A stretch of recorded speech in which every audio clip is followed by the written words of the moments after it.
Dieu nous parle. Chaque jour, Charles et Carole vous présentent la leçon de l'école du sabbat.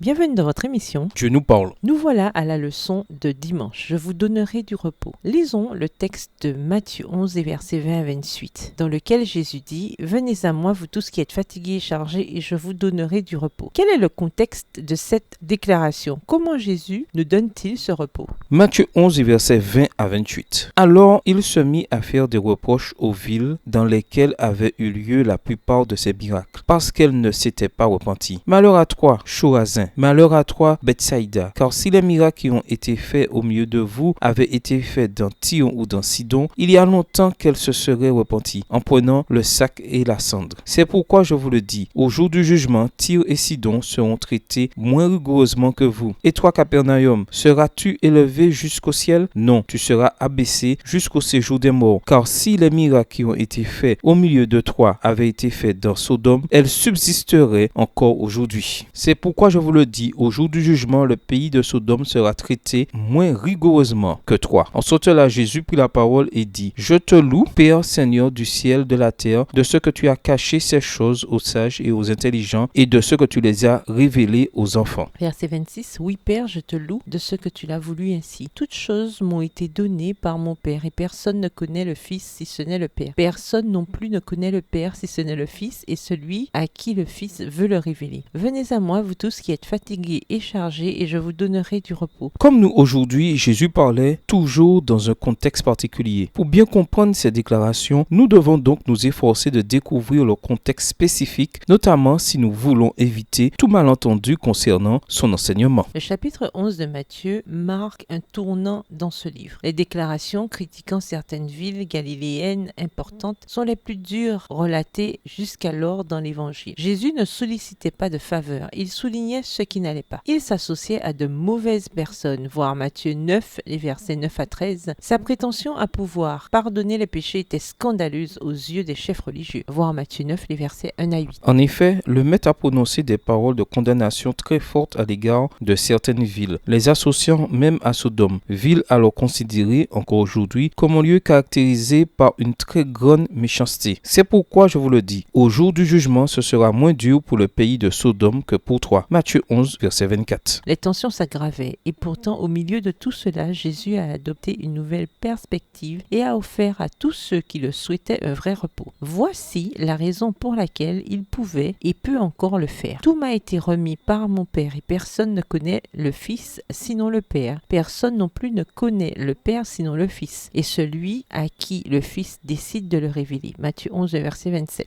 La capacité de Jésus à donner le repos est basée sur sa divinité et son unité avec le Père. Avant de pouvoir venir au Christ pour nous décharger de nos fardeaux, nous devons comprendre que nous ne pouvons les porter seuls. En fait, nous devons prendre conscience de notre véritable condition avant de venir à lui. Il nous invite à venir à lui parce que c'est en réalité notre plus grand besoin. Ces paroles relatées dans Matthieu 11, verset 28 débutent avec un verbe à l'impératif dans le texte grec. Venez à moi. Il ne s'agit pas de quelque chose de facultatif, mais bien de la condition préalable pour trouver le repos. Le verbe venir implique d'accepter de ne pas tout contrôler. Nous vivons à une époque où nous pouvons facilement contrôler de nombreuses choses dans notre vie grâce à notre smartphone ou autres outils technologiques. Or, venir à Jésus n'est pas naturel pour nous. Parvenir à s'abandonner à lui est d'ailleurs pour la plupart des gens l'aspect le plus difficile de la vie chrétienne. Nous aimons parler de tout ce que Dieu fait pour nous en Christ et du fait que nous ne puissions pas nous sauver nous-mêmes, ni sauver les autres. Tout cela est vrai, mais en fin de compte, nous devons encore faire le choix conscient de venir à Jésus, ce qui signifie nous abandonner à lui. Ainsi, notre libre arbitre est réellement au cœur de notre vie de croyant. Quel fardeau portez-vous? Comment pouvez-vous apprendre à les confier à Jésus et à faire l'expérience du repos qu'il vous offre, et ce à un coût aussi élevé pour lui? Au revoir. Et à demain si Dieu veut.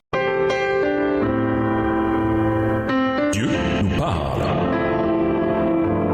Chaque jour, Charles et Carole vous présentent la leçon de l'école du sabbat.